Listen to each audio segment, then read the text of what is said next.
This is the new smart #1 Brabus, and it's a little bit like upgrading from a regular coffee to a large one, because for not much extra cash you get a lot more of a kick. And in this video I'm going to explain exactly why by talking around the exterior, the interior of this car, taking it for a drive, and of course launching it to see how quick it is from 0 to 60 miles an hour. Could this be a performance car bargain? We'll find out. I'm Matt Watson and you're watching Car Wow.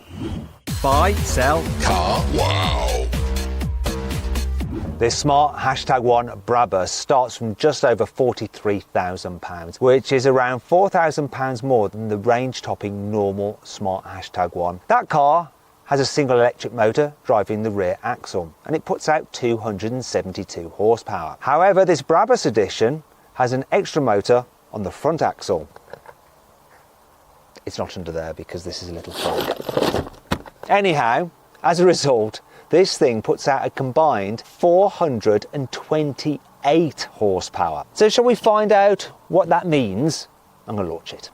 Brabus says this car will do 0 to 60 in 3.9 seconds. But let's find out the reality with my specialist timing gear. Left foot on the brake, floor the throttle.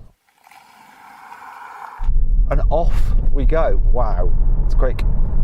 3.78 seconds.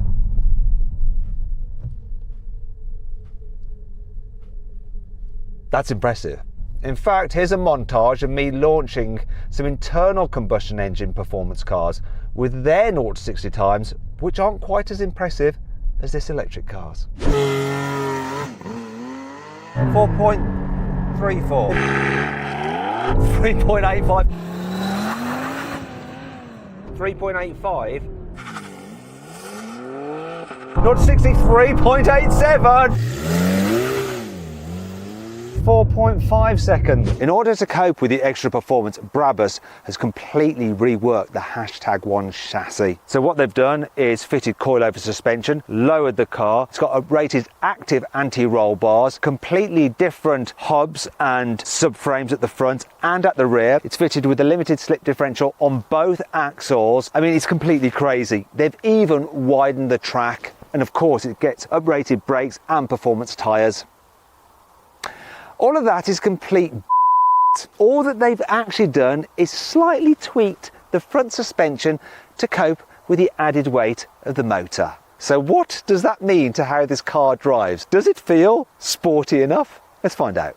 Okay, let's see what this car is like on a twisty road. Is it fun? Is it engaging? Does it feel truly sporty, or is it a one-trick performance pony? Around the bends, it's actually pretty good. Grip is decent, it doesn't lean too much, yet that's the same as the standard car. There's very little difference. The suspension is actually really well judged for British roads. So this section of road is pretty bumpy, but it's dealing with it rather well. And electric cars sometimes have overly bouncy suspension, but this one doesn't. The steering is pretty sharp, but it's the same as in the normal car. Allows you to put it exactly where you want it to go, and it really does hold on in the bends pretty nicely. And then of course you've got all that performance to rocket you out of them, and the four-wheel drive traction means you really can put all that power down and you just get slingshotted out of the bends. You can cover ground quickly in this car, you really can. Is it fun though? Well, it sort of is. You know, just that ability to, whoa, do that at the bends. It's great, but there is a slight issue, and it's not the fact that this car has a larger turning circle than the standard one because of that extra motor on the front axle, because it doesn't. It's the same. It's this number, by the way, so it's very manoeuvrable.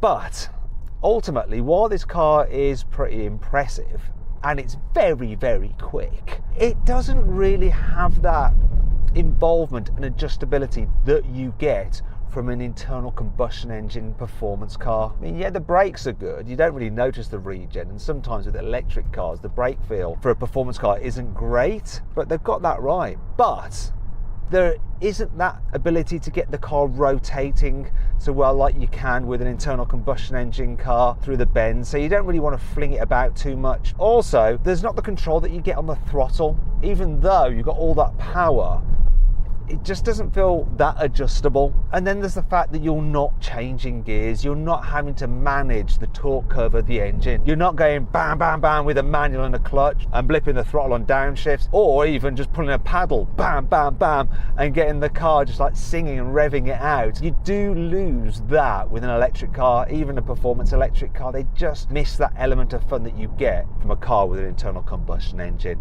Now, some of you might be watching thinking, Matt, you're just like some old bloke, you know, when cars were first introduced, going, well, do you know what, cars are not as much fun as, you know, gripping a horse between your legs and like pulling on the reins and smelling the horse manure.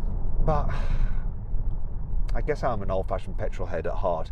For performance cars, part of the element is how engaging they are to drive on a twisty road, not just the straight line performance. And so far, electric performance cars haven't delivered that in the same way that an internal combustion engine performance car does. Visually, this Brabus version of this smart #1 does look more aggressive than the standard car, mainly because of these vents here in the bonnet, which serve no purpose whatsoever because it doesn't have an internal combustion engine. Therefore, why does it need these vents? Still kind of like them though. I also like the red effect here on the grille and this slightly extended front splitter, once again with a red stripe and the Brabus logo.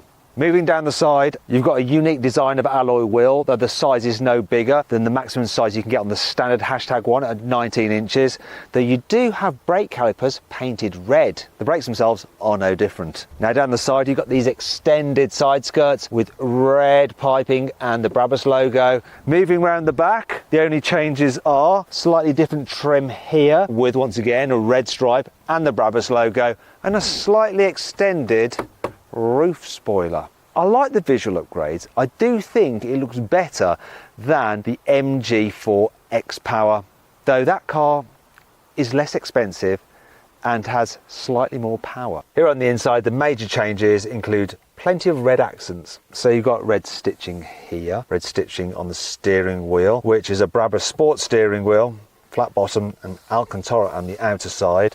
There's red stitching on the doors. On the seats, of course, Brabus logo there on the headrest. You've got slightly different material on the seats. It's grippy Alcantara and red seat belts, which I really do like. Look, the car is instantly more sporty now. I really like how Brabus have extended the red sporty theme here in the back as well, look. And you get to really appreciate the red inserts here on the headrest from the rear. Lovely. Other than that, it's just like a normal #1, so pretty blooming comfy in the back with loads of room. Decent headroom, decent knee room, quite spacious for 3 people in the back at once, and loads of foot room as well because it's a bespoke electric car with a completely flat floor. Very practical and comfy. The smart #1 Brabus has the same boot capacity as the standard car, so up to 411 litres. Now that is with the seats slid as far forward as possible. If you have them as far back as possible, like I've got now, then that reduces to 273 litres. Anyway, that brings you on to 5 annoying things about this smart #1 Brabus.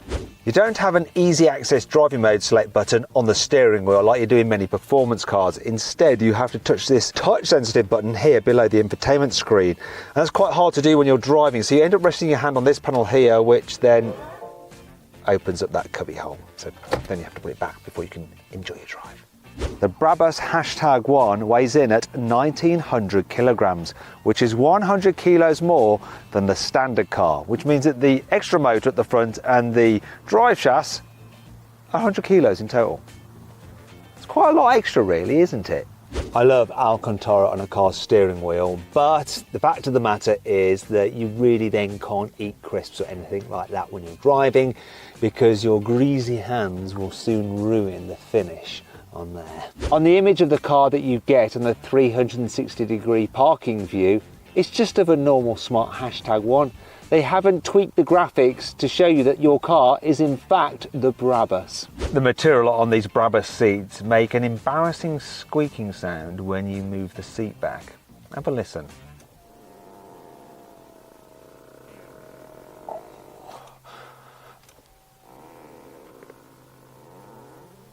Oh, it's just like I've let out a cheeky little fart. Thankfully, this car has plenty of cool features to help make up for all this. Here's 5. This Brabus logo on the steering wheel is illuminated, which looks kind of cool. Although, of course, you can only see it when it's dark. So just look, I'll do this so you can see. Can you see that? Yeah. Considering this Brabus has 57% more power than the standard hashtag one, the range only falls by 25 miles, which is less than 10% compared to the standard car. It's supposed to be capable of 248 miles on a single charge. We'll find out what the reality is in a minute. I'll tell you what's also impressive, the fact that you're only having to pay an extra 10% on the asking price for this Brabus version of the Smart hashtag one over the range-topping standard car to get your extra 57% more power. What's more, this car comes fully loaded with goodies such as automatic cruise control with lane keeping assist and the ability to keep you a safe distance from the car in front with automatic braking. It also has a huge sunroof and a heads-up display. The front seats may have Brabus written on them, but they're still as practical as in a standard car, which means you have ISOFIX on the front passenger seat, which is really useful. The parents want to keep their eye on their child while they're driving. Finally then, let's see what this Brabus version of the Smart is like as a daily driver. The first thing I'm going to do is test the pickup when you're just cruising along. Then you join a dual carriageway and you want to speed up from 40 to 70. So I'm at 40, I'm going to floor it. 70, that quick. I mean, this is like a rocket ship. And then when you are cruising at 70, it's comfy.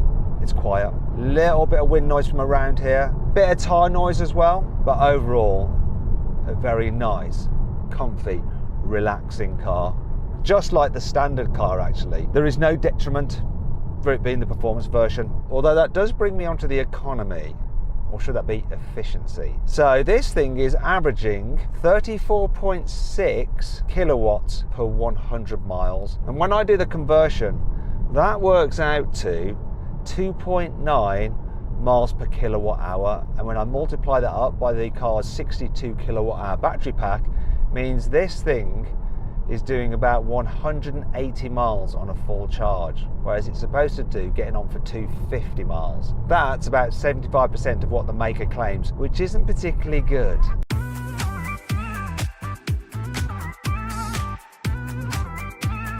So then, what's my final verdict on the Smart hashtag one Brabus?